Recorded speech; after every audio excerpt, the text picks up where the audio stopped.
Hi everyone, welcome to Rehearsing Freedoms. It's a month-long festival of community health, movement building, arts and culture, and we're now heading into week 4. And our title, Rehearsing Freedoms, is inspired by the work of Ruth Wilson Gilmore on abolition. Gilmore describes abolition as life in rehearsal, and we're coming together to precisely that, to rehearse the new social order that we want, rehearse bringing the new social order into being. And so with Rehearsing Freedoms, we've been seeking to collectively envision and call in the futures that we want. And our holistic programme has been really focused on how we restore our agency collectively, how we nourish our joy, how we sustain our energies, and how we move together towards collective liberation. And so it's within that framing that I'm particularly delighted to introduce today's conversation, which has been co-hosted with Project Tallawah, Mobilising Money, and it feels very much like bringing kin together for this conversation. So we have Marai Larasi, Derek Bardowell, Stephanie Brobbey and Vanessa Thomas, and some of the HDL folks, Alex and Fazana as well, helping us with tech, and Richard as well from Rainbow Collective. And together we're going to really have an intimate conversation about moving money and what that really means. While we're holding on to the fact that the revolution will not be funded, we also do want to explore what is the role of philanthropy in reparative justice, resourcing the racial justice work that we're working towards. But we also want to go beyond that and think about what resources we have amongst ourselves and how we can sustain and resource movements and build radical alternatives. I'll hand over to you, Marai. So, welcome everyone. We are mindful that it's Sunday and some people might be at home having their rice and peas and chicken. Other people might be like, actually I just want to sleep in it. I don't want to get on a call about mobilizing money. And also we are grateful for the tech and that this conversation is being recorded so that you might watch it in the future, because here we're also all about time traveling. So we have an amazing group of human beings here, warriors, dreamers, wisdom keepers, troublemakers, and so forth. I will introduce myself properly in a moment, but I want to just bounce through the space and have folk just say who they are and like what they're up to. So I'm going to start with my good sis Vanessa, and Vanessa, if you can then just bounce onto someone else. Thanks, Marai, and thank you, Fazana. That was a really beautiful way to enter the space. Greetings, everyone. I'm Vanessa Thomas, a Londoner via Sierra Leone. I kind of spend my time between London and Accra. I come wearing a few different hats, and I know that we'll get into all of them. So to keep it brief, I currently work at the Black Feminist Fund. They are a one-of-a-kind fund resourcing Black feminists all across the globe. The thread which we'll hopefully pick up when we're speaking is that in all my roles, I'm basically, like Issa Rae said, rooting for everybody Black. So where Black People Day, I'm going to be rooting for them. And by default, I think this means that I'm dreaming of and rehearsing a world which is free from the patriarchal white supremacist binds that are quite literally choking us all. I'm really, really honored to be holding space with all of my faves. Rehearsing Freedoms has been such a long time coming, so really big ups to the entire team for this sacred space. I'm going to pass it to Stephanie. Thank you so much, Vanessa.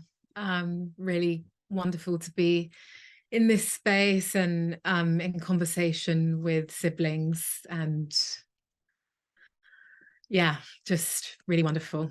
I'm feeling very full, particularly after that grounding. I would describe myself as a practitioner that's seeking to mobilize resources to accelerate the just transition to a regenerative economy.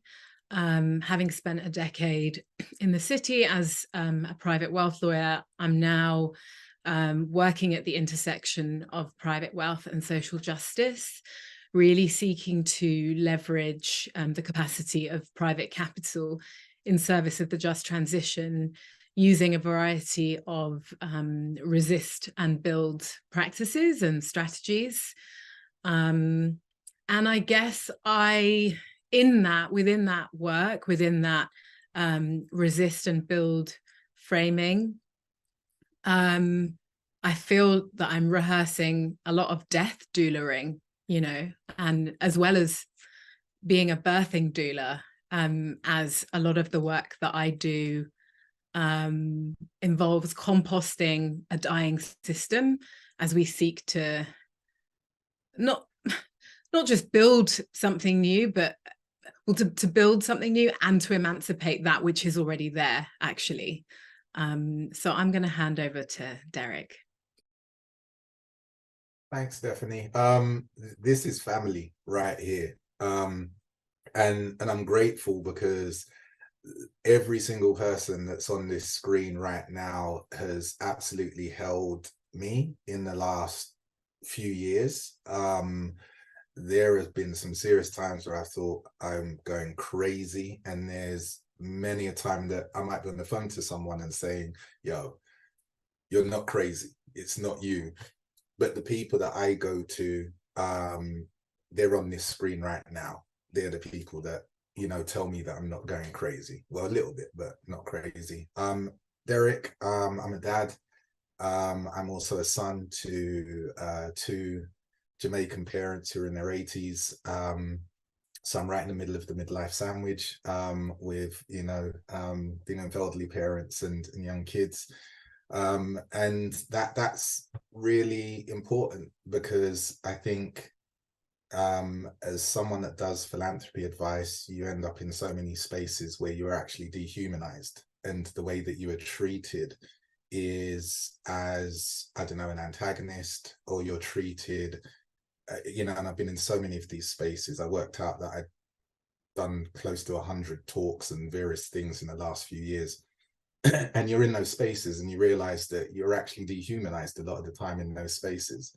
And what's happening in those spaces is you are there to create safety and comfort for those with wealth, those with privilege, and all of that. And what gets lost? It gets lost that I'm a dad and I'm also a son. So that's what I am. And that's more of what I will be going forward. That's more of what I am rehearsing in those spaces. I'm not there yet, but I'm certainly rehearsing that piece that starts to prioritize my safety moving forward. And I'll hand to Marai. Thanks, bro. Thank you. Rebecca, do you want to say a little bit more about who you be in the space? Because like we had that initial introduction, but I feel like it'd be juicy to hear a little bit more about the Rebecca person. Yeah, I can. I think I'm going to echo Derek. Like, we start with a kind of academic sort of introduction, but actually I think how I would want to describe myself is as a mum to two gorgeous, lively 9-year-old twins, which really does center who I am. But my background is I worked for many years in philanthropy, running a global racial profiling project before I came to Healing Justice. And the missing piece for me was always the focus on healing, both internally for the team, but also for the people that we were working with.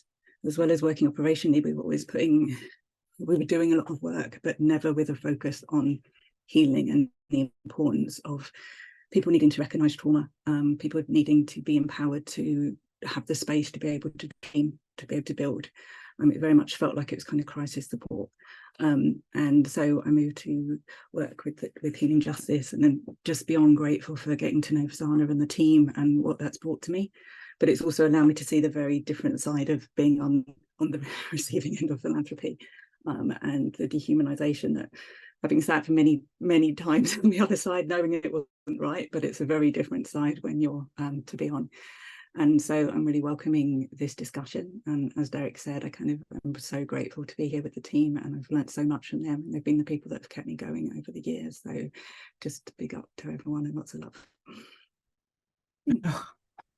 Oh my God, I just wish we were sitting around the dining table. I mean, I'm vegan, but you all could have your chicken if you wanted to. But like, I wish we were sitting around the table okay, we're going to create a nice round table vibration anyway because of this family. So just to introduce myself and say a little bit about Project Tallawah as well. So my name is Marai. I describe myself as a Black feminist time traveler and troublemaker, doula for radical Black imagination. And I have a tattoo on my arm, which is like 7 spirals. And And it's about 7 generations of accountability. And it was really beautiful hearing Pat McCabe speak last week precisely about like our positioning and our placement when we think about 7 generations of accountability. And sometimes I'm in that role of who I rose from, like who I ascended from, and sometimes I'm in the role of like, okay, what we doing for 7 generations into the future. And like, so I'm always moving between those spaces. I'm a mama, I'm a granny, I'm a partner, I'm a scholar, I'm an educator, and like I'm just overall mischief maker. And I am joyfully a member of Project Tallawah, of our collective sisterhood of 7 rooted. I love the fact that it's 7. Fazana and I both have a thing about the number 7. So sisterhood of 7 rooted in our communities and in our movements, and really kind of always giving thanks for our ancestors. Like we really are attempting to rehearse, and we are attempting to be in the practice of allowing ancestral wisdom to come through us. So like us as the vessels, and I don't mean that to evangelize, but just really like who are we in service to and what are we in service to? And that really feels like what we are doing at Project Tallawah. So we are an emerging Black feminist resourcing and community initiative, and we're based here on the islands of the Disunited Kingdom, but like our work isn't all about this location. That's just the geography. We're led by 4 Black/global majority women who have been minoritized in the geopolitical North. And we say geopolitical rather than the global North. Happy to explain later. So we basically are in service to Black women, gender expansive folk, but we are like deliberate in our centering of Black, African and African heritage women and girls and gender expansive people. And again, we'll talk about why, although our work is focused on Black and global majority folk more broadly, why we center Black, African and African heritage folk. So that's a little bit about me. I'm just going to then say for folks online or who may be watching this like in the future, just a little bit about how we're going to be in conversation today. So our grounding or energy today is really about rehearsal, practice, time travel. Like we are coming into this as folks who know some stuff and folks who are always unlearning some stuff. This is experimentation, right? Like we're not coming into this like we have got it sorted. It's a space of collaboration, collective voice, honoring our individual and collective journeys. And so in this space, we're doing our specific thing, but we are in circle together. We're thinking about how we got here. We're thinking about where we are, what we're doing, what we could be doing. And we're also thinking about what we're dreaming, hoping, and working towards. And when we were prepping for this conversation, one of the things that came up really quickly is we can't be in a conversation about mobilizing money without recognizing like the broader context of the colonial project and the way that we are really in the impact of that now. So we really want to honor and like pay attention to not just the brutal realities of what is happening in Palestine right now, but we want to speak to DRC, Democratic Republic of Congo, Sudan, Rojava, Haiti. Like we want to acknowledge that there is a context, there's a reason why we are the ones in this conversation right now and why we're going to come at this in the way that we're going to come at this. So just to offer that as grounding. As we're speaking, we're going to explain just for, I don't want to say explain like in a patronizing way, but we will say what we mean when we say colonization, and then we'll say what we mean when we talk about movement, and we will say what we mean when we talk about philanthropy, which originally apparently was meant to be all about friendship and love, which doesn't feel like it is right now, but that's common. We'll get there. So that's what we're here to do. And we have some prompts that we're each going to move through. And the first prompt that we're starting with is for each of us, which is like, what are you holding right now? What are we holding right now? So Stephanie, maybe you could start us off and then just like move it around the space. Yeah, sure. When I think about that question, like, what am I holding right now? The first thing I think about is, am I holding it inside of me, or am I able to hold it in such a way that I'm able to bring it into a space externally? I think for starters, I'm really holding the inherent violence of power structures and the messy and violent work that it often is to try and shift structures of power, particularly those that concern resources and resourcing and the governance around resourcing. The work of trying to dismantle structures, intricate structures and systems, the work of trying to shift culture and mindsets and to break mental models, shifting away from accumulation and hoarding and the concentration of wealth and power, to contextualize what I'm talking about in philanthropy and broader resource mobilization. That work can feel like death by 1,000 paper cuts for any of us that are on the front lines or even further afield in trying to shift power, the direction and flow of power. I'm also holding a lot of grief, as I'm sure many of us are at the moment. There's the broader grief of, actively seeing the ramifications of colonization, colonialism, the colonial project in Palestine as it unfolds, and the grief of composting that which is no longer fit for purpose.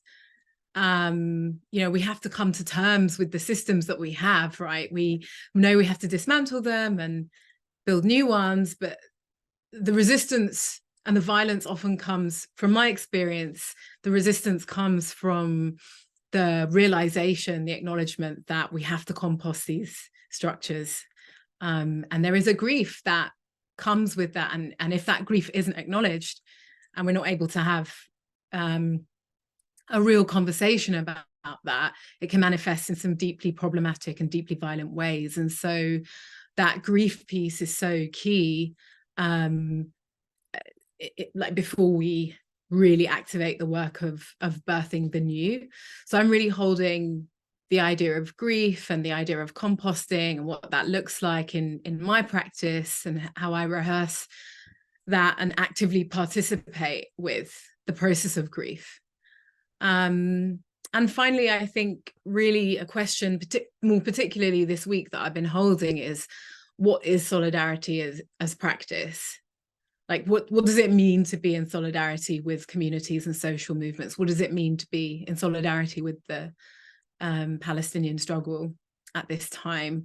And I think what I mean by that is, what are the conditions that need to be present internally? So in me, in my psyche, in my heart, in my relationships. I have a friend that I was having a conversation with, and we were talking a lot about looking at the personal, the interpersonal, and the systemic, and how things manifest throughout that continuum. So what does it mean for me personally to be in solidarity with communities and social movements? What's the posture of my heart when I'm considering solidarity, like the question of solidarity, and what that means for me? What do I need to deny myself? What do I need to give up?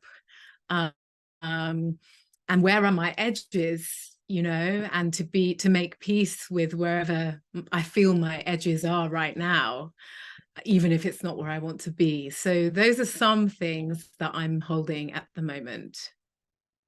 And I'm going to pass over to Vanessa. Oh, why do I have to go after you, Stephanie? Although going after any of you wouldn't be great. There's so much of what you said that I resonate deeply with, and thank you as ever for just articulating things in such a compelling and clear way. what am I holding right now? I think I'm holding frustration, like Stephanie has named, and anger, actually. I'm really, I'm not going to swear because it's a Sunday, but I'm really eked off with philanthropy. And I feel like I always am, but particularly over the last few weeks, philanthropy really lauds itself as this kind of do-good entity serving social justice and healing the world and yada, yada, yada. And yet the biggest foundations have been largely silent on Sudan, where thousands have been killed or displaced, or have quibbled about the complications and nuances of calling a spade and calling out the injustices in Gaza. Philanthropy just hasn't been good enough, and it hasn't moved fast enough. And this always happens, but it's angering at this moment. And I think it's so sobering because you just see how racialized it is. We have moved the slowest when it has been Black and brown bodies brutalized and murdered. And I wish that we navigated a sector that saw the humanity in both Ukrainian and Palestinian children, to be honest. How can we, rehearse freedoms if the resources to create these conditions arrive months later, if at all? So I'm really holding that anger. Conversely, because we're multifaceted humans, I'm also holding a lot of joy. I've spent the last week with fantastic women at the Black Feminist Fund for our staff retreat.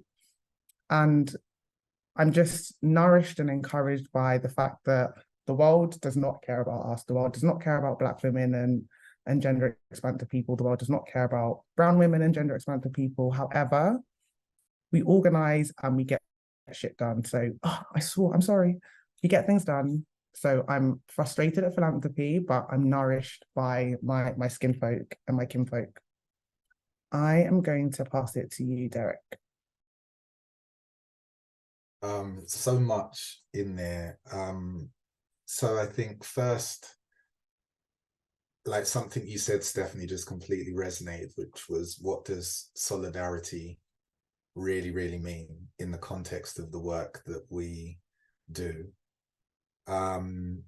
We often say we're not philanthropy advisors, we're solidarity advisors, because the work we're doing is not simply around moving money, but trying to move people towards more common political goals, and we know that takes lots of unlearning. We know that takes, us learning along the way, because it's not like we are the font of all knowledge and everything, but at least trying to move people in a very, very different direction to say, yes, we want you to give up the money, we want you to give back the money, not to give, we want you to give back the money, right? There's an important distinction. But to give back the money, you've got to understand the context of how that money has been accumulated. But then you're also in a system which is where you are dependent on those same sources to be able to pay for food and water, to pay for the house that you're in. And one of the things that you're always in conflict with is, you are trying to dismantle or disrupt, at whatever end of the spectrum it is, the system that is still trying to resource your livelihood and stuff. So that thing around solidarity and the parameters around it is a practice.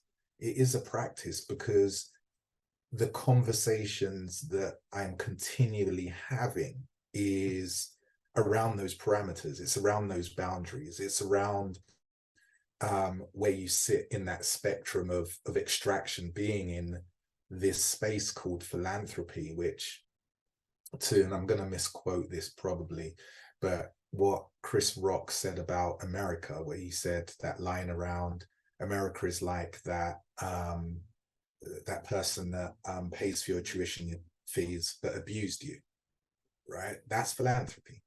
That's where it sits. And it also sits in a place where it really devalues Black and brown bodies.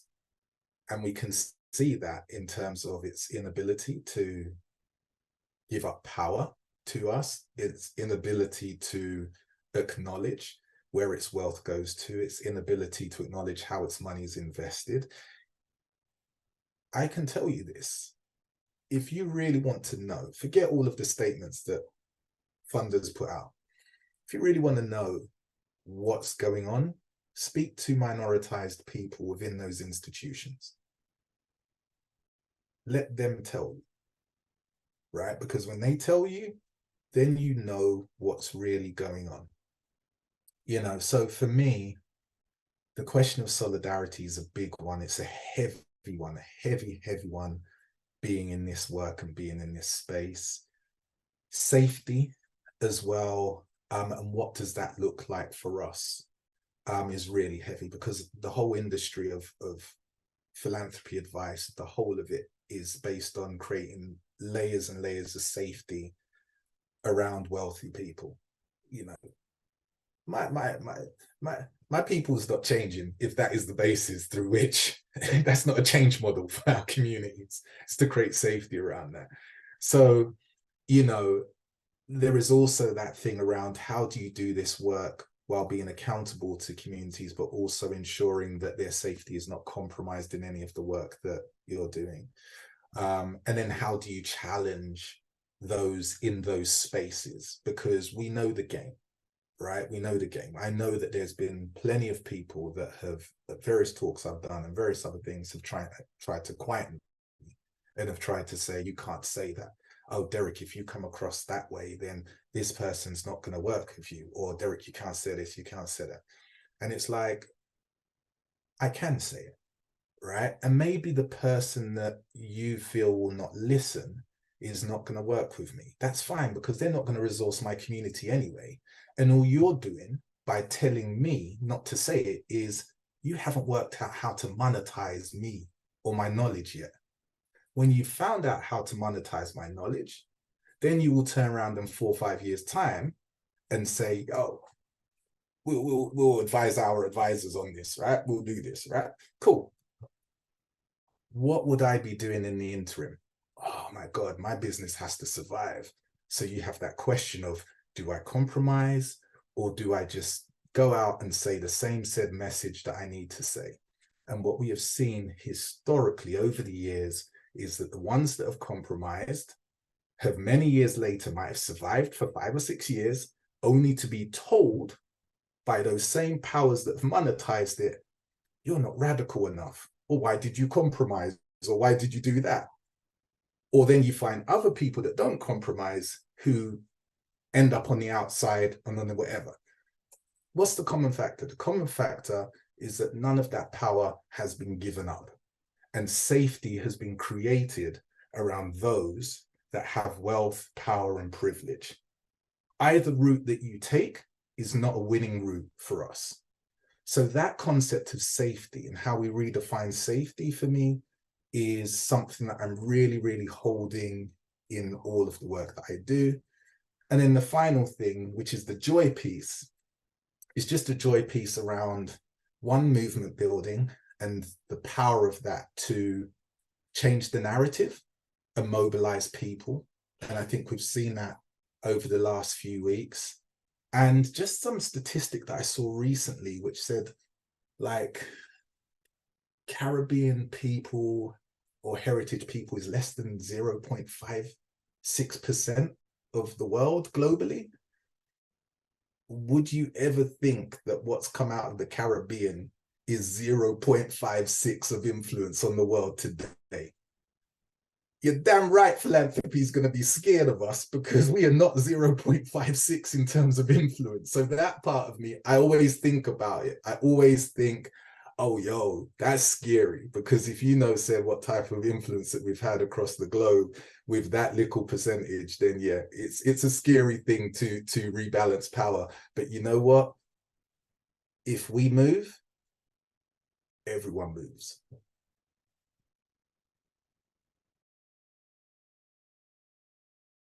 Derek, you need to pass this on. Who do I pass on to? Rebekah.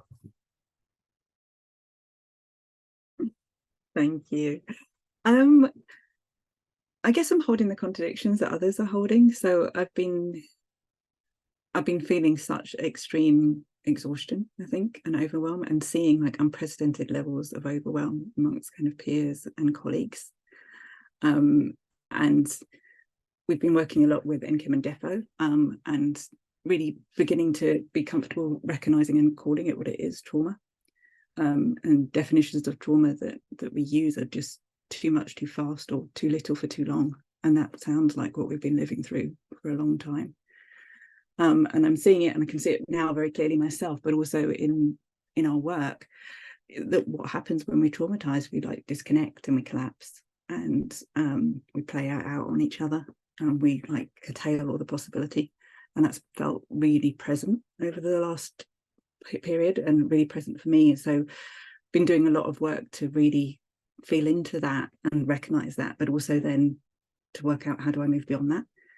And I think Vanessa's phrase about organizing and getting shit done, reversing freedoms, has been that, and it's been that light for us and for me, I think, because it's seeing that you need to have awareness of your own state, you need to know what you're in, but you can then choose to be in a different state, choose to be in a state of imagination, choose to be in a state of connection, and seeing people really come together, really getting through all the bumps and the bruises and the conflict, and recognizing that actually we're in this together, we can only imagine together. And it's been like lightening up, and it brought me so much joy, and so much possibility that I just wasn't feeling. And I think there's been something around the activism and the connection, and coupled with the feeling of hopelessness, also feeling of absolute power and resource grounded within our community, but actually not relying on others, but in doing it together and building together, and recognizing that there is a baton, there is a line that actually, when you are tired, when you are overwhelmed, being able to put it down and pass it on. And that has just really been such a joy to me over the last period, and I hope that feeling is something that we can work on, and that we can Rehearsing Freedoms can live beyond the idea of a festival, that it can be something that we all take into our organising and our activism, particularly in the next few months where it's going to be so urgent and so necessary. All right. Thanks, Rebecca. Oh gosh, yo. Oh, like I was taking notes and finger snapping and moving shoulders and like all of that as each of you were speaking. I think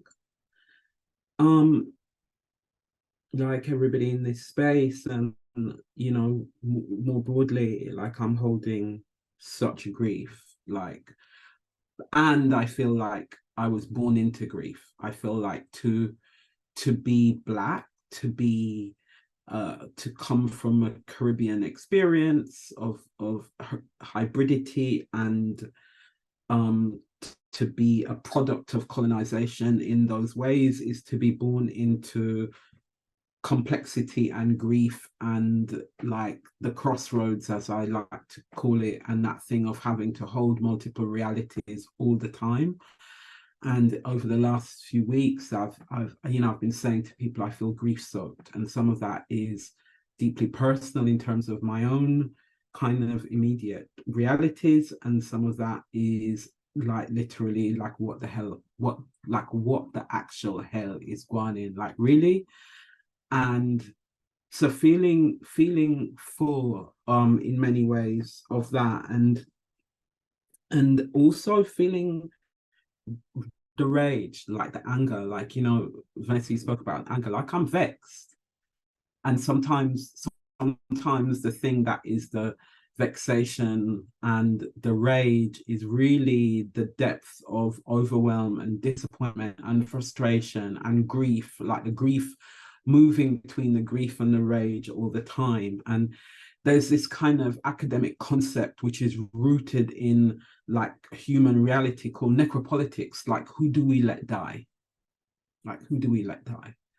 And I'm so clear that as a kind of global community, like we need to be in a conversation all the time about who are we willing to let die? What does that mean in terms of, you know, Sudan, Rojava, Haiti, Palestine, DRC? What does that mean in terms of, you know, Black and brown bodies on this soil and other soil? What does it mean in terms of disability injustice? What does it mean in terms of just like intersectional oppression, full stop. What does it mean to be like a Black lesbian living in this time? What does it mean to be a Black trans woman living, like literally just the scale of and the interconnectedness of like this war on human life. And I don't mean war like, because sometimes when we say war, like it's like there's this equitable thing, but like this oppressive kind of structure, like this constant attack. And at the same time, and I really hear this like from you all, like I'm also holding joy and like lots of love, and I don't see my grandchildren enough, and they're very cute, and I'm like, you know, I'm going to be moving closer to them soon, so I'm like, yes, I get to get squeezes and give squeezes, and I get to be in the attitude of the 6-year-old who has a lot of attitude, you know. And so like I'm holding that, and I'm also really holding joy, you know, for like being in community, like rehearsing freedoms, Project Tallawah, like we, that thing of like being little, of being small, like Derek, you know, like your thing about that percentage. I'm like, yes, that's legit, that's literally us. We're like, oh yeah, we're, you know, we're tiny, but we are like, we're Tallawah. We're like, yes, we're doing what we're doing, like from whatever, and we're doing it with our chest, and we're you know, like we're doing it with so much love, also with grief. Like we came into the work with the absolute honesty that like we're, you know, like Project Tallawah was founded and curated and continues to be created in radical Black feminist imagination and in grief, like always the two things, and in disappointment and in rage and in all of those things. And so yeah, that's what I'm holding right now, like just like all of it, you know, and just gratitude for like being able to hang out with you lot. Like look at you all, like it's just amazing. I get to hang out with you lot on a Sunday afternoon. And normally somebody be like, you're gonna hang out, do work things on a Sunday afternoon. It's like, who wants to work on a Sunday afternoon? But I'm like, with this lot, yes, I'll take it. I will take it. So thank you all for the like the creativity, the magic, the reflection, the heart, all of it that you bring. The other prompt that we had was, and again, this is a time travel, like what we're holding, but also like, what should we be practicing? Like, what should we be practicing? What are we practicing? Like, what are the life affirming examples? Like, what are the things that like give us like hope? And like Mariam Kaba says, hope, you know, hope is a discipline. So it's not the fluffiness of hope, it's that concrete hope. Like, so what should we be practicing right now? Vanessa, I'm going to start off with you this time, sis. Just, you know, to take us on a journey around how we be in practice. Thanks, Marai. And echoing you, like Sunday working, anyone who knows me knows that I've become very good at being a nap minister and having my boundaries, but Sunday and being in conversation with you guys, absolutely here for it. What should we be practicing? And I gave everyone the warning that I've been reading a lot of things recently. I'm such a book nerd, and I know that the written word is not the only way we can get information, but it's one of the ways that I like to get information. Anyway, I was reading a really interesting article, and the premise was, what if the way we respond to the crisis is part of the crisis? And I just thought, damn, what a starter. And it's really in line with lots of my kind of reflections on philanthropy this year and for a while, actually.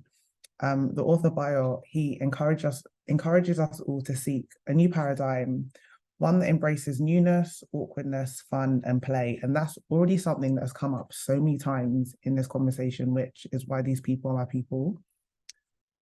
This viewpoint isn't linear, and it's not necessarily a nice, tidy 10-year strategy or theory of change or plan, which is really uncomfortable for the Eurocentric colonial ways that we're told is professional, productive.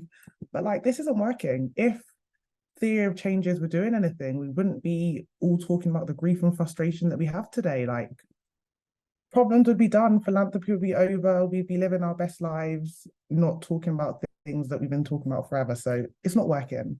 And the article closes with, way isn't forward, it's awkward.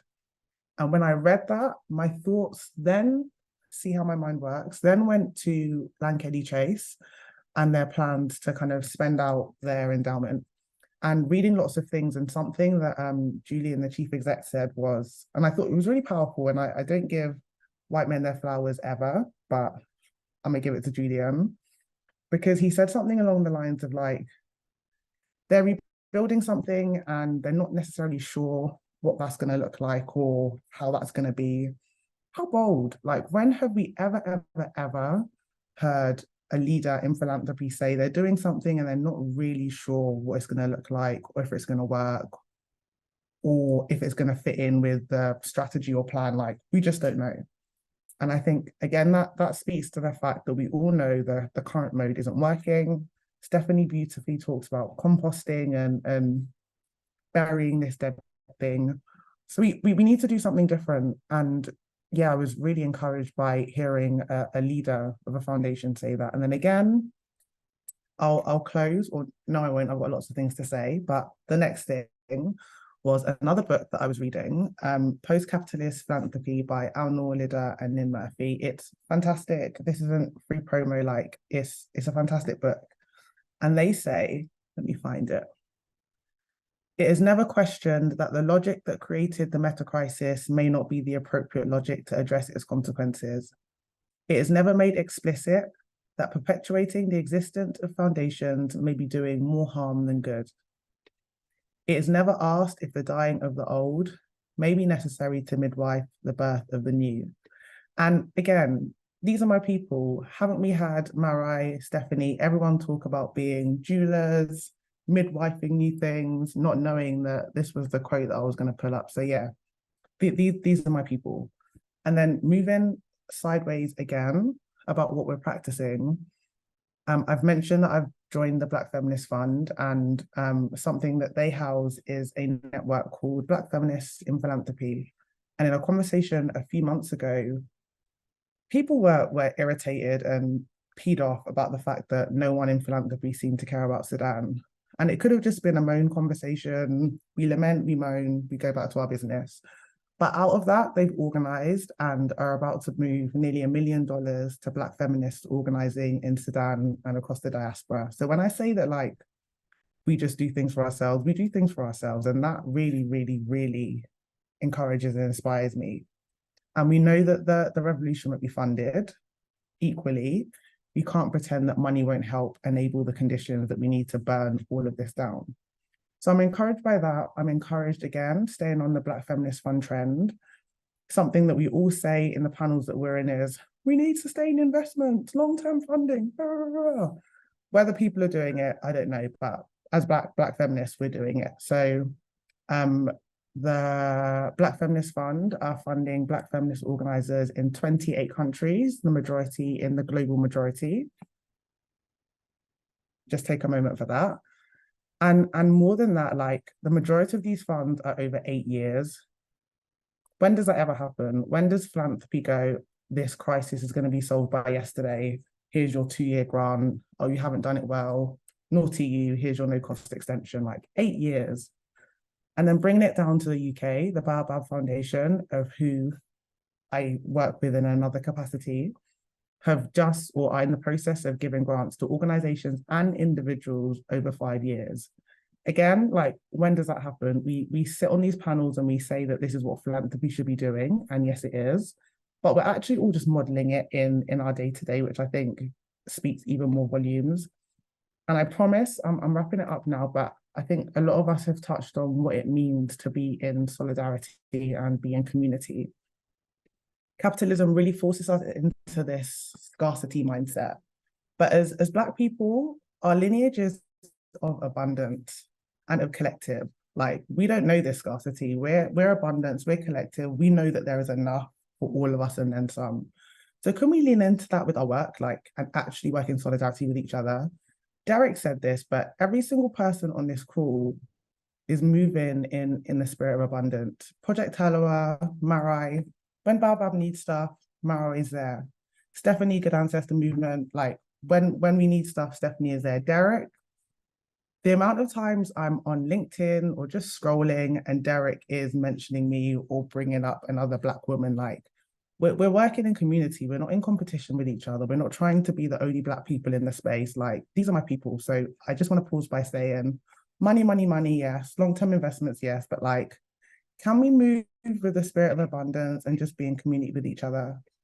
Derek, over to you.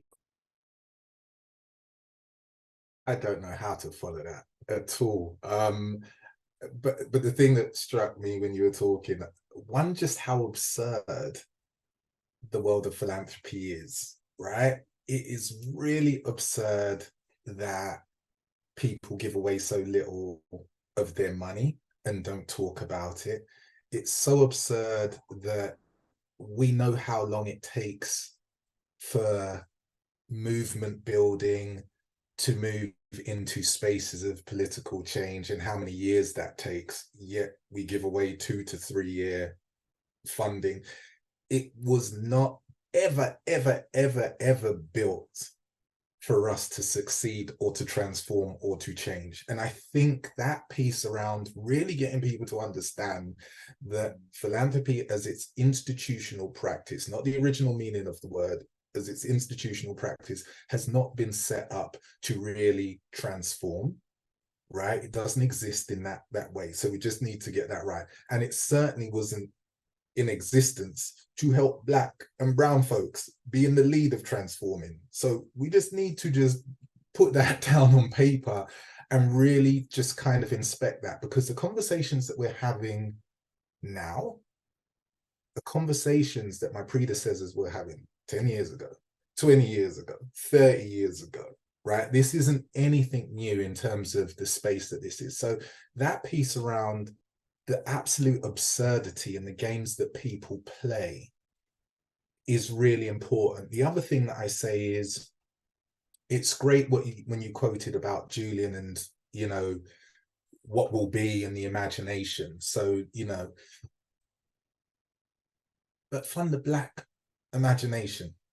That's what I say. There's one thing about talking about whether you will fund the unknown or the future. What I don't really see is that money going to Black and brown people who are imagining a new future, that are creating alternative economic models, that are absolutely being able to walk in. And we know this. We know there are people that are able to take some of the narrative that each one of us have said publicly and walk into a funder and quite literally walk out with a 50 grand check, 100 grand check, or a big piece of money to think, right? That happens, and that happens all of the time. So it's like, yo, it's cool to get to that point of imagination, and I absolutely believe in that. But I'm also saying, you know what? There are a whole bunch of people that have been working on this for years and years and years who have not been given the space to be able to do that. And to the point of conversations that Stephanie and I have had over the years, etc., this thing around, we need money to create the capacity to build power outside of these structures, right? That's what we need. And that takes time, because we are operating in a spirit of complete transition. And we are also operating in a system that is not in any way, shape, or form interested in giving up any power to us.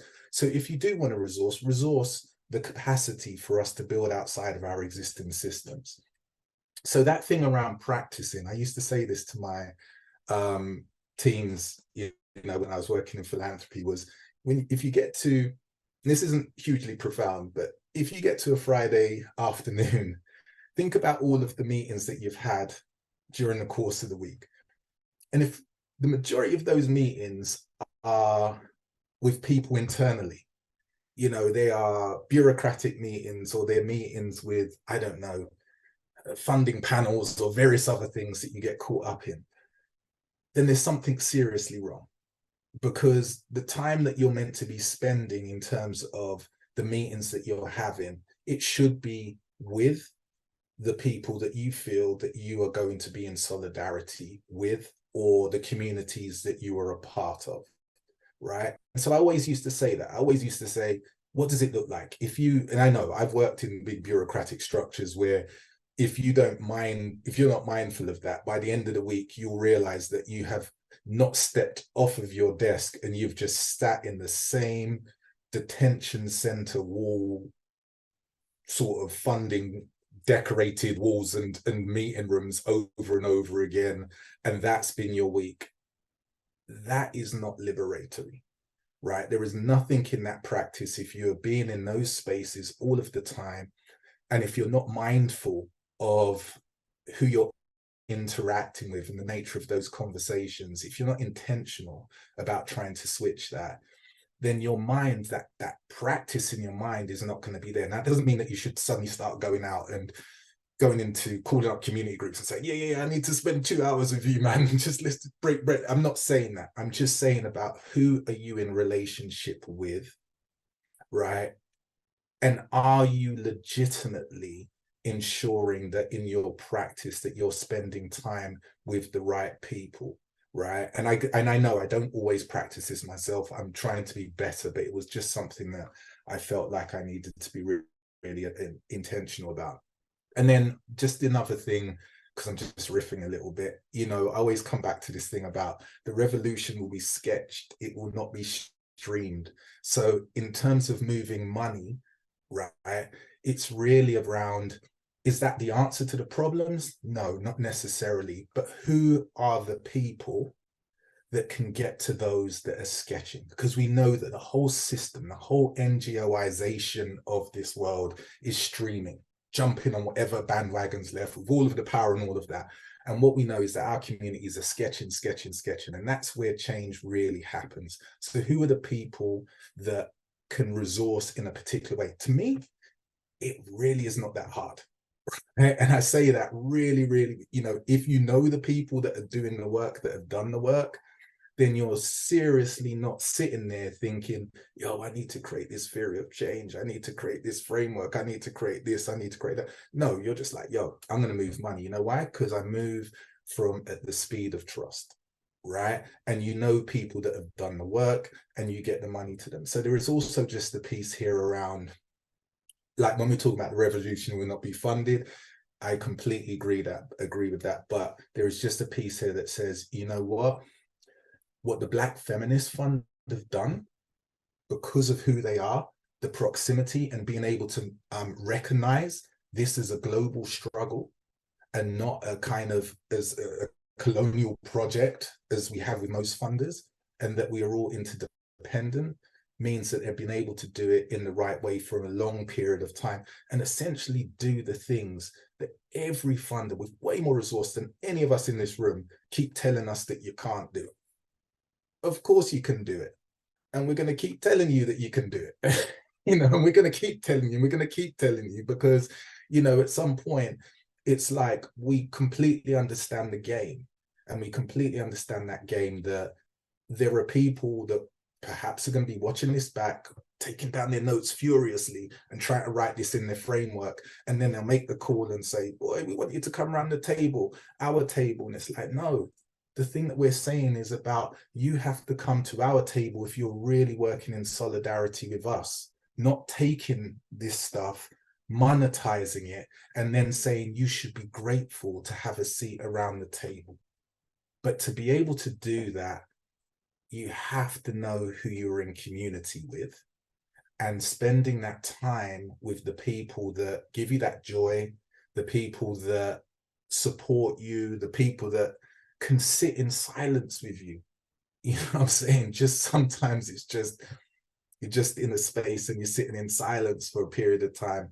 That's the little something I'm trying to keep practicing, and not always successfully, but just a little bit.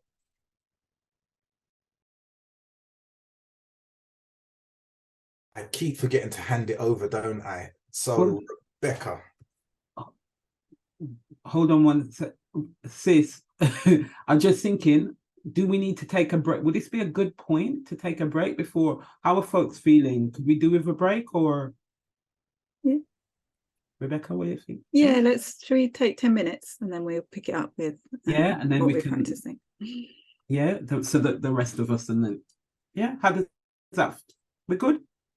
Beautiful. Yeah, so back at 15:15. Awesome. Greetings, welcome back, family. So oh god, that was so rich and beautiful. Rebekah, I believe Derek had bounced to you, so if you can move us through like what should we be practicing, what are we practicing, like what are we rehearsing? Right, I'm glad we had a break, because I couldn't have followed that. That just like really like filled me with joy hearing you guys speak.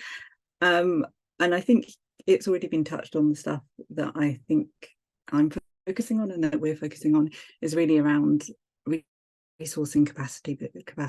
Like, we need to build capacity. We need to build the skills that are going to allow us to build a different future. And so for me, that's very much figuring out, what do people need to be present, to be able to be leaderful, to be able to build, to be able to imagine. What kind of healing infrastructure do people need? Not that I think people can be healed while we're under constant oppression, but I think people can be given some space and be given some choice, and creating enough room for people to have the choice to do that. But building capacity really means about helping people to have complexity, to sit with the difficult discussions, building conflict resolution models, building leadership, building space where we can be in these spaces where we can resource and support each other. There's just not enough of this, and this is what we need to be able to be in a place that will allow us to grow. So for me, it's very much around that. I think the other area is the investing in building infrastructure. If we want something different, then we need to build something different. We need to build the prototypes and evidence the prototypes. And it's not that they don't exist. I think they exist in small scales across all our communities. We know what mutual aid means. We know what care means. We see it all the time. But it's building them in a way that then can be taken and not replicated, because they need to be different and they need to be local, but that they can be taken elsewhere, that they can be built on. And it's building those models so that when the opportunity comes, we're able to on it and show that we've already done it, show that we're able to put models of care out, that we have different infrastructure. And I think that's what takes investment, and that's what the short-term projectization of funding never allows. It takes the time to develop the ideas. It takes the time to build them with communities, to build them with colleagues, really the investment in the thinking before you even get to the building, and then the investment in the building and in the evidencing, not evidencing for funders or for evaluation frameworks, but evidencing so that you're being responsible to the community you're working with, so that it's actually doing what it's supposed to be doing, and then being able to adapt and iterate. So it's really about this investing in life-affirming infrastructure. It's a long-term investment. That's years for us to be able to build prototypes that can allow us to really meaningfully show something different and build when the opportunity comes. Stephanie?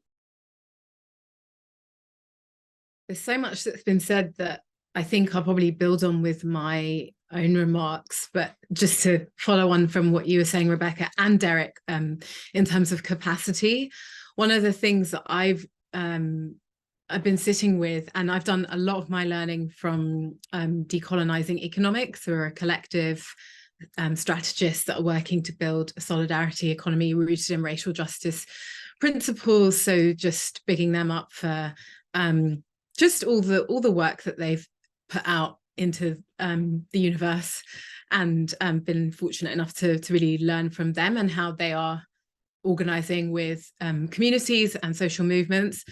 One of the things I've really understood from their work is like the value that isn't attributed to relational work and the relational healing, which is essential if we're going to try and resource and build self-governing structures that encompass or are able to hold complexity and nuance, and also like healing and the trauma that comes up. I love the idea of, I often talk about relational incontinence, actually, and like how many of the structures that we have today that are prevalent in philanthropy or other forms of resource mobilization structures that actually don't allow for the pace, the slowness that's needed to form deep relationship, to relationships that afford the trust that's necessary to have healthy governance, to identify kind of root problems, to strive for consensus around decision making. And I'm just really conscious of the need to support the building of containers that hold relationship and the relational work sacred, because they're key to repair and healing. So wanting to make that explicit within a conversation about capacity, because it's not just about numbers and infrastructure. It's like, how does that infrastructure, what is it holding? What is it supporting? I wanted to also follow up with what Vanessa was talking about in terms of bringing up the conversation about spend down. Another person that I consider a teacher is Esther Stanford-Zoze, and I don't know if we'll have a chance to share links and things afterwards, but there's an article that she wrote about sunrising and the idea of sunrising as a counter approach to spending down. So she talks about spending down being a really helpful starting point, but that it's an approach that has to be informed by the perspectives and needs of communities who've been dispossessed and denied access to funds held in endowments, and kind of speaks to a reparatory justice framework, which seeks not just to close philanthropic institutions, but to transform them into conduits for restituting the resources that they developed from extractive models of plunder. And she says that these communities should be able to utilize the resources that originally belonged to them to rise like the sun. And so this process ought to be considered a sunrise rather than a sunset, which I think is such a powerful image, a sunrise. And so while the conversation and framing that is given by the phrase spend down, which to my mind points towards like the illegitimacy of continued wealth hoarding and excessive accumulation, particularly at this time that we find ourselves in, when it's imperative that resources flow back into communities who are bearing the brunt of increasing hostility on all sides geopolitically. So I wanted to kind of, bring that into the space as something that could and should be a life-affirming practice of sunrising. And also, a life-affirming practice would be to, it doesn't escape me that we need to decenter the dominant thinking that often gets in the way. Even those of us that are trying to, be the midwife, be the birthing doula, the dominant thinking that prevents us from acting on what communities say and have been saying for donkeys. And I want to point you to a resource that Zara Delilah prepared, which is it's resourcing communities. It's a toolkit for resourcing communities, and in that report she points to a number of different things which communities have told us and continue to tell us about their need to build sustainable infrastructure to enable a smooth and consistent movement of money. They talk about flexible core and long-term funding. They talk about accountable decision-making, so funders making sure that they have appropriate scrutiny within their selection processes, which can adopt an intersectional approach in making decisions about where funding goes and to whom, and encouraging us also to engage in continuous learning based on mutual trust. So really encourage you to look at that toolkit. And remember that actually it's the thinking is already out there, and although it's wonderful to come together and have conversations, I think we need to engage in that practice of looking back as well as looking forward and thinking what has already been said, what has already been given to us, and it mirrors a kind of ancestral practice as well, or the practice of looking for ancestral wisdom. Like what has already been said, what are the gifts that have already been given to us that actually require us to adopt a different heart posture, to decenter a certain way of thinking, a colonial mindset, and you know, a worldview that is contrary to bringing about just futures for all. I think I'm going to hand over back to Marai. Thank you. Yes. All of that.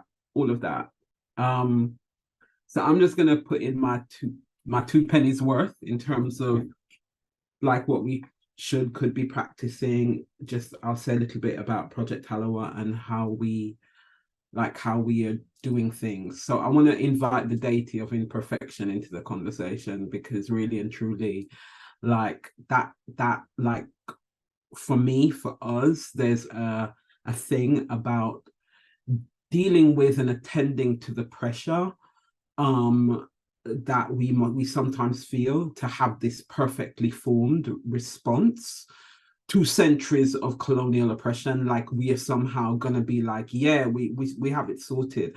And even like the thing about a conversation with community, and I want to kind of acknowledge our sister Baljit Sandhu and the work around lived experience leadership. And like on one level, there's this thing about our expertise, but there is also the homogenizing of our wisdom. Like melanin folk are supposed to like all sound the same, behave the same, like have exactly the same response to multiple issues. Like when that is going on, when people are expecting us to be the same thing, it's more of white supremacy in action, right? So also just to say, there is no one way to be in the practice of moving money. Like there is no, you know, like, and again, like we're gonna come at this when we are practicing almost liberated approaches. There is expansiveness and room for the creativity around how we can do the work, right? One of the things that I really have observed over the years is this pretense of democracy with like open calls for funding. And I really want to just, Derek, I need to kind of, I've said this to so many people, but I need to say it to you on this call. When we were doing the scoping for Project Tallawah, Derek was one of like having all of these conversations, community, having all these conversations with like Black feminists, like, you know, movement folk, people operating in different spheres. And I was just like, I need to still speak to my brother Derek, because he's been out there doing the thing for however long. In Jamaican terms, they'd say he's been there from Wapikil, Philip, yeah? And got on the call with Derek, and it was in the middle of the pandemic. And so like it was Zoom, and we were like talking. And one of the things Derek said was like, please do not do open calls. For, I don't know if you remember this, but it was almost like that thing we were talking about, and he was just like, just don't drop into the thing that is business as usual. And like you were listing the business as usual, and it was just like, you basically was just like, do your work, don't go into like the thing that people do as standard. And it was such a like, I really appreciated that, because it was such a kind of like, it's what folk had been telling us. Folk had been telling us that they didn't want to spend weeks laboring over an application or have 5 minutes to get this thing in by the deadline of midnight on a Friday, and actually have 100 people apply for the £5 or whatever, you know, and we didn't know what the thing would be, but that really supported us to think about stuff differently. And then I want to kind of speak to what that also means. Because of the level of corruption that happens in the philanthropic space, and I'm going to name it, I'm not talking about us, I'm talking about the philanthropy as an industry is like messed up, and it is corrupt. And I'm not talking about the thing of like moving money to us, I'm talking about like the white supremacist corrupt structures that are holding themselves in place. We are feeling such pressure to chat our business and to expose every little thing that we are doing. And I don't mean us as Project Tallawah, I mean even just like as community resistors. And our communities are heavily surveilled, right? And so there is also something about how the narrative around risk, and Derek said the thing about safety at the beginning, the narratives around risk are forcing us to feel like there is no space for stealth. And I'm like, mate, this is guerrilla warfare. Stealth is necessary, right? Like there has to be a space for us to not have openness and transparency weaponized against our people, so that we are asking people to produce data, information, like all of those things using the business as usual structure, right? So one of the things I guess I'm asking us to be in practice around is interrogating the narratives around risk, like really dealing with this idea of risk, because we know, all of us on this call know what risk actually is. Yeah, all of us. And so when the philanthropic structures actually define risk in ways that feel abhorrent and incongruent to us, and we're having these responses in our bodies where we're going, what are you on about? What do you mean? Like, you think it's risky to move money to us? That's all. That's literally it. Like, I want us to be much more open and honest and like be like, no, we're not having it. Shut your mouth, innit? We are not going to be in a conversation with you where you tell us what risk is when we know what risk actually is, right? Because you're talking about risk as defined through defensible decisions that are in line with keeping the Charity Commission happy.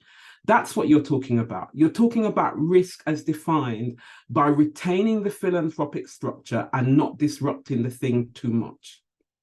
All right. So a little bit about Project Tallawah. So I just want to acknowledge like the different lineages around this work, right? So I want to acknowledge our Maori communities in Aotearoa who I sat with, Samoan families, Samoan community, African Caribbean elders.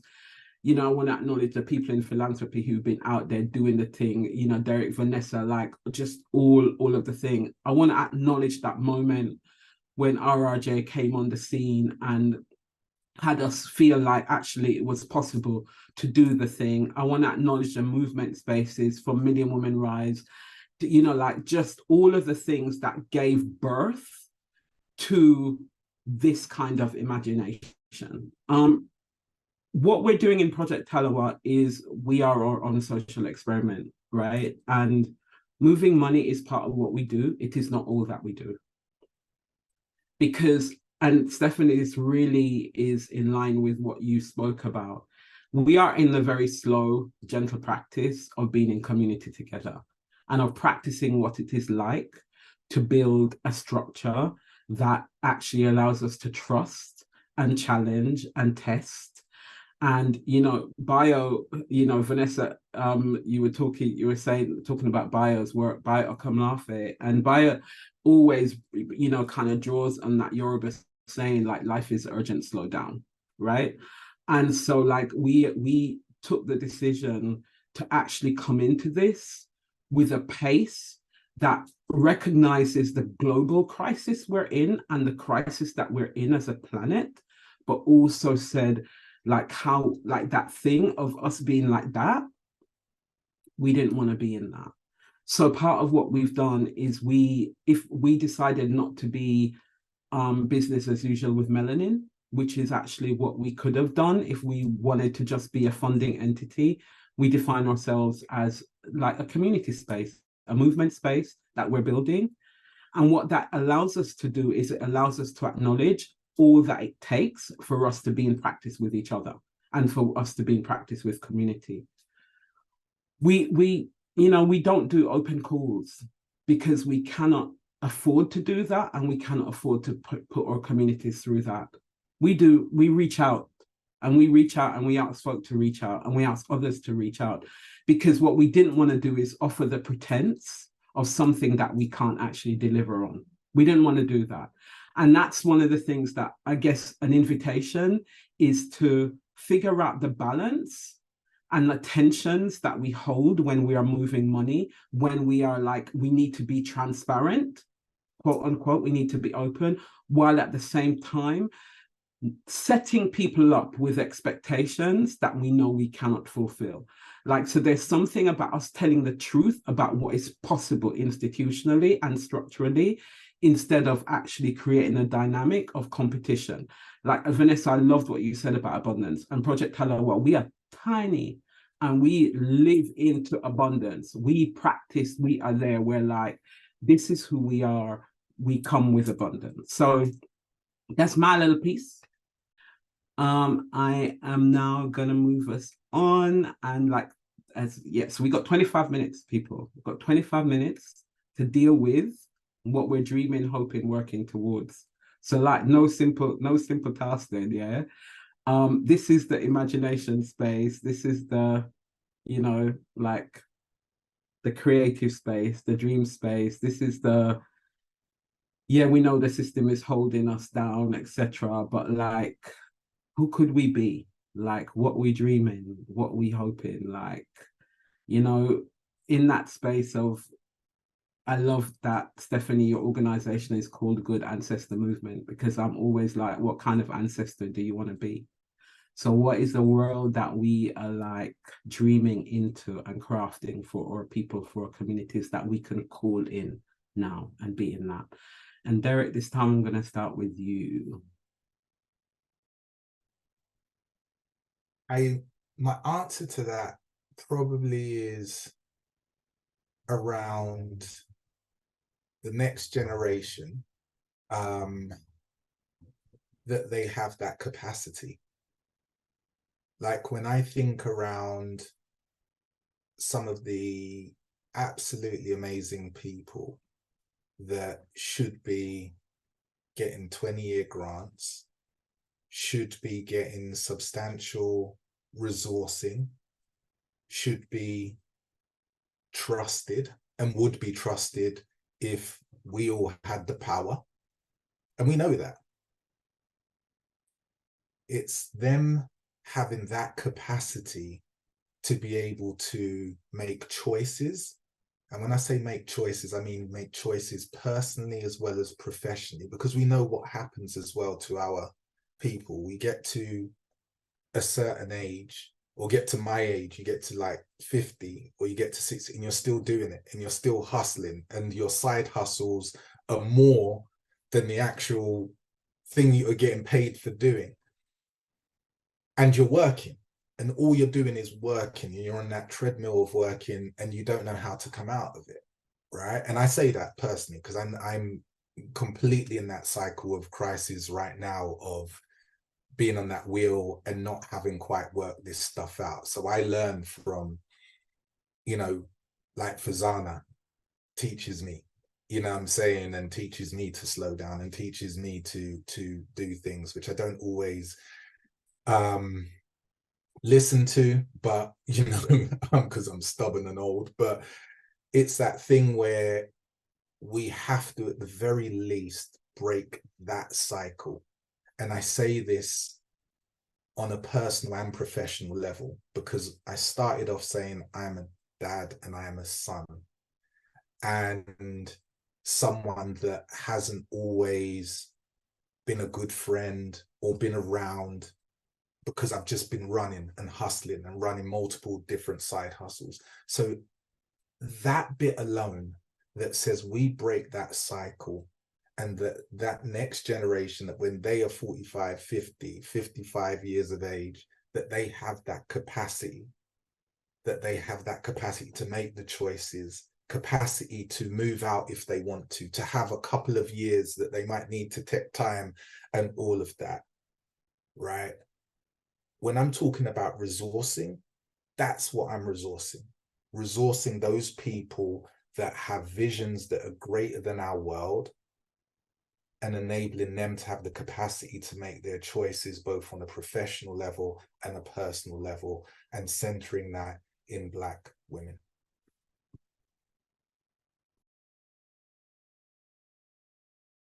Forget to pass on again. I'm going to do Stephanie. Thanks, Derek.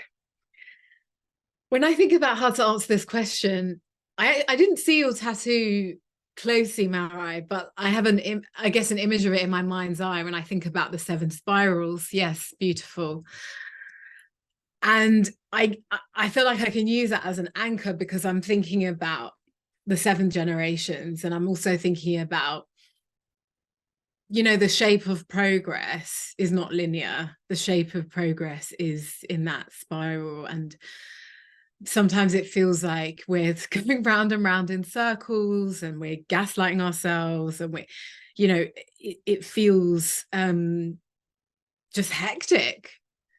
And I think being able to reflect on actually that is how we progress collectively, that the shape of progress is not linear. I recently was at a global climate reparations strategy day, and with an organization called Taproot Earth, and they made us kind of do this exercise. And so they made us write it down on little yellow cards. I've got mine here. I have it at my on my workstation, just to kind of inspire me, really. And on it says, and this is something that they were encouraging us to think about, what could we see in 5 years' time. And I wrote down effective movement finance infrastructure models that are resourcing communities and are self-governed. And I think what I would add to that now is really to see an ecosystem of effective movement finance infrastructure models that aren't, I'm not talking about identikit models, but allowing each one in its fullest expression of itself and the community that it anchors, but to see that there is a network and that continuity of collectivism and being in community with one another, and just being able to resource an ecosystem of work, not just kind of like isolated interventions, which is often what I guess communities are forced into by virtue of the institutional philanthropy model. So that's what I'm dreaming of contributing to and being a birthing partner to. Vanessa. Thanks, Stephanie. I can't believe this conversation's nearly coming to an end, and I've been just taking down notes of some of the things that you guys have been saying, and bars across the field, but what I'm particularly like zooming into is moving at the speed of trust. Like, Derek, can we get that on a t-shirt? Can that be like a sticker for laptops? Can we just put it everywhere? And a reminder that we need to make sure folks are coming for a seat at our table. We're not going to beg at anyone's table for crumbs. They're coming to our table. Building prototypes, and then Stephanie, the beautiful offerings you shared around sunrise. And this is actually like, this isn't a negative or a bad thing. We're sunrising something which is so beautiful and has so much possibility. And on the kind of thinking of possibility, I know that I started by sharing my isms and frustrations with philanthropy, but I say that because I see the sunrise, I see the limitlessness of opportunities. And like I said, I've spent a week with my BFF colleagues, and I'm so gassed about the fact that I'm like paid to spend time with women who are just so kind, intelligent, and limitless.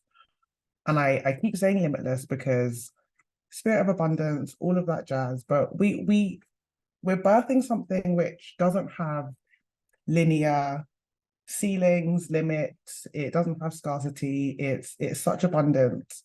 And my final quote, which you'll all be happy about, but I was reading something where the author said they're asking us to imagine a reality where we only engage in activities that create the conditions for the emergence of beauty. And I just thought, damn, that's so beautiful. Like, this work is hard and slow and frustrating and irritating, but we are creating conditions for the emergence of beauty. How wonderful is that? So please don't mistake my anger or frustrations or despair as despair, sorry, because I'm really, really charged up. Like, I'm plugged in, I'm getting to 100%, because I can see and I want us to be able to rehearse, reimagine, fall down, get it wrong, be a bit wonky, but enact together something that's just going to feel so righteous, so just. Philanthropy won't exist. Labour will look completely different. All bodies will be respected. We are not commodities, and we just share the earth equitably. So yeah, that's what I'm dreaming of, and I'm sorry if it feels a bit up in the air or not specific enough, but we're sunrising. How can I tell you what this glorious, beautiful space is going to look like? I just know it's not going to feel like this. Derek, over to you. No, I've already spoken, but I was just going to say that piece is not ambiguous about philanthropy in the state that it's in should not exist. And that's the truth. So yeah. I knew you had a little other nugget. So Rebekah, now for you. Oh, where do I go after that? I'm holding that. I'm holding sunrise. I'm holding ecosystems. I think I'm holding the strength that comes from being in community. So just the joy that's been being on this call and what it's able to give you. And if we could just replicate that and do more of it, like the power that we would have to change things. And so yeah, that's it for me. It's how do we, not even how, we are going to, we will, we want to, we must come together and figure out what ecosystem looks like, what ecosystem really looks like, how we get over the bumps and the bruises, and how we build and grow together, but also see all our skills and capacities as being connected, and stagger the game so that we're not getting to the stage that Derek talked about where we're burnt out. And seeing some of this and just seeing what a 2-hour conversation can do, it's so possible. And it's just about believing into those possibilities, I think.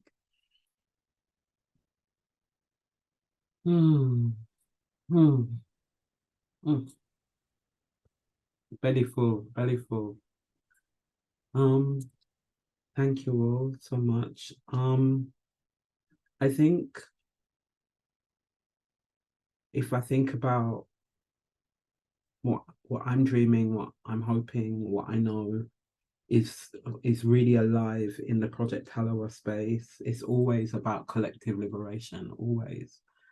And it's not a collective liberation that is some future crafted where we're all the same. This is not like this ableist version of the future. This is not like some like white supremacist version of the future. This is literally, we get to show up and be safe and well and alive and experience just realities and joy and, you know, like all of that beauty and magic and mystery. We are able to be in that future and call that future into now.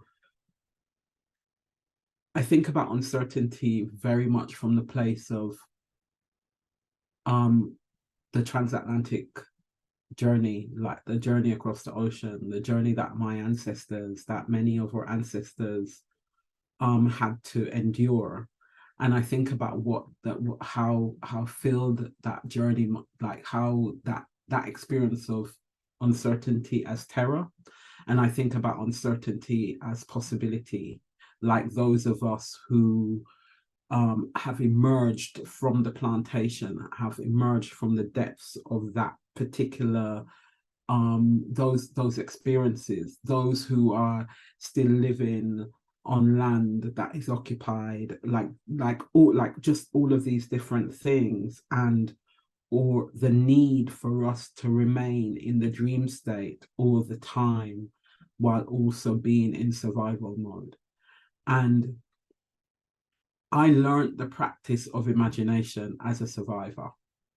So I learned imagination through, not just through good moments or lovely moments, but I learned the practice of imagination through moments of pain.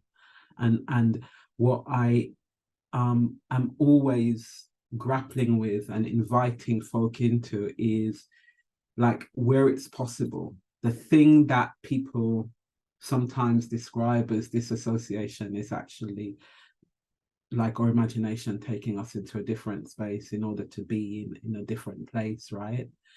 And so how can we harness the beautiful power of that while at the same time not valorizing pain? I'm not saying that we need to be going through shit in order to imagine, but something about honoring that even in this moment where there is such grief and pain, that like we have borne witness today to also the power of imagination and the gift that that brings us. So like I'm always dreaming. I don't know what's gonna show up, but like I'm here for trying out shit with you lot, man. I'm like, if as long as you lot are here, then like I'm like we are rolling ancestors deep and community deep, and that's the richness and the beauty of all that it is. And that, quite frankly, is what it takes to be Tallawah, because people will tell you that you're little and you're like, yeah, but I'm strong like hell. Watch me. So deep gratitude for this conversation. What I don't know is whether, so Fazana has offered to kind of to ground us out, but I wanted to check, Rebecca, did anybody, because I don't even know if we have people online, because we've just been like, did anything because this is this weird like bubble, and also it's Guy Fawkes Day, so people are off doing things like, anyway, so like we're in this weird bubble where I'm like, did anybody have a question? Like, is there anybody even watching this on YouTube? Are we just like doing like, or hanging out and loving? Rebecca, do you know if anything came through? I don't know. I can't see YouTube either. Okay. No questions, but a lot of love, Alex. Oh, that's beautiful. And Alex, can we please, if possible, shout out to the crew, like love from us, like in the chat, because we can't be in the chat, but yeah.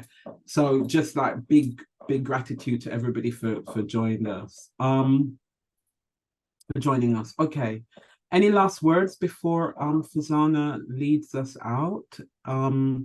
Any like pearl of wisdom. My mom was called Pearl, so I'm here for any pearls of wisdom. She was a black pearl, yeah. So any black pearls of wisdom that you lot want to just drop before Fazana leads us out? Derek, go on. Just a sort of quick quote from June Jordan when she was trying to do that skyrise for Harlem in the 60s, and she spoke when she was trying to redesign Harlem at that particular point about communities being able to birth their own reality, and that for me is what so much of this is about.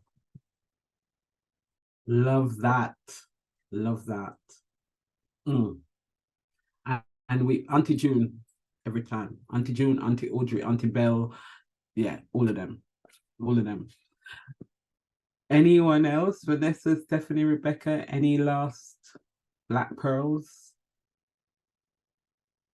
I don't know if it's a pearl, but I'm so appreciative of sharing space with you guys. I'm not using words lightly when I say that you inspire, nourish, encourage, keep me in check, like hold me accountable. So it's not a pearl, but thank you. And I know that this world and this sector extracts and takes a lot of your batteries, but thank you for always being so generous with everything to me.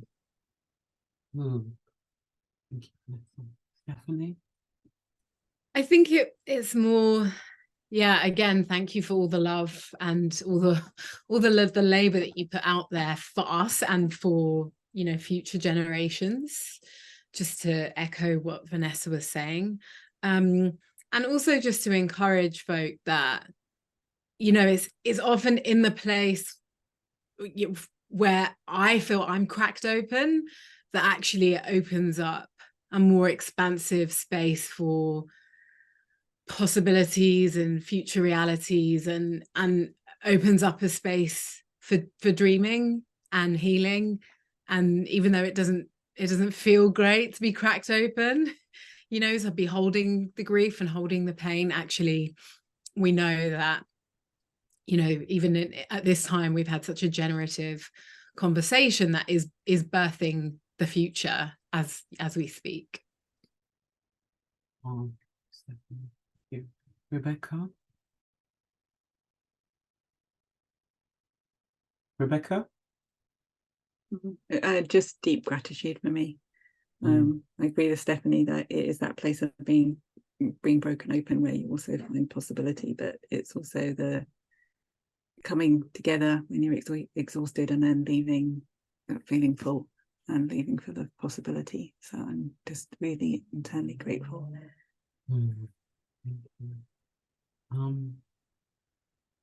Project Tallawah, we say that we're birthing something that isn't meant to exist. That was a bar from our sister Dorette Jones, and or Sister Shay says, Black women are my ministry.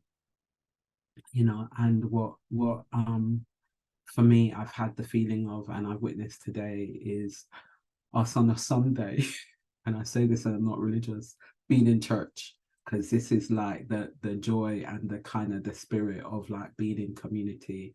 And this for me is a prayer. This is a prayer to all that we can be, and to our hopes, to our dreams, to the possibility of liberation. And so deep gratitude to each of you for all that you are, all for the people that hold you, to have you be in the work, for the people that back you, and for all the dreamers and troublemakers out there. Like, this is deep gratitude, ancestral and generations into the future. And with that, goodly sister Fazana, if you could come through and just like support us to go into the next phase of this day. Firstly, I want to just thank you all. Like, my soul, I was like writing in the chat, my soul is shaking. There were so many moments I was like, snaps, all the snaps. There was so much I personally needed to hear. So thank you. And also for your courage. You touched on risk, and all of you are doing the bold and the brave work, and we see you. So thank you. And also thank you for your mentorship, for being peers. And also I have the joy of having to get to share leadership with Rebekah. So just, thank you. That's what I'm saying. Lots and lots of gratitude. For this kind of closing out practice, what I'm going to invite you to do is just take one hand and place it on the opposite shoulder. If touch doesn't feel comfortable or supportive today, you can hover a hand on the opposite shoulder. And equally, if it's not accessible or that's just not what you want to do, you can visualize a color or a light over that shoulder. And what we're going to do are arm sweeps, which often we do quite intuitively, and it can be quite soothing for us, especially when there's lots of stress. But what it supports us to do is feel our body's boundary, have a bit of a container. So one of our practitioners, Lana Homeri, loves to start this practice from the heart space. So if you want to do it from the heart space and move along up to your shoulder, give your shoulder a little squeeze, knowing that so many people are holding you. And then moving down the arm. And you might want to squeeze the arm and just adjusting to pressure and pace in a way that feels supportive for you.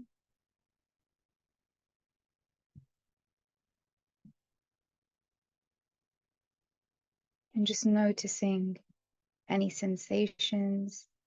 And if there's any discomfort, you can stop. And moving along to the other arm, giving yourself a little squeeze. You might also want to start from the heart space.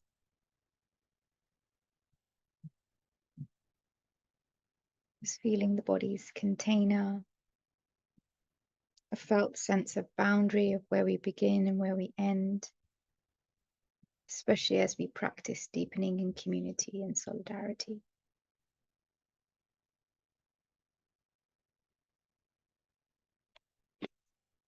And don't forget your fingers. We always forget the fingers. And you can shake out anything you don't want to take into the rest of your day. I'm going to hand to Marai or Rebekah for any closing points. To all of us. All of you. Oh, okay. Thank you, sis. Thanks, Fazana. Thank you.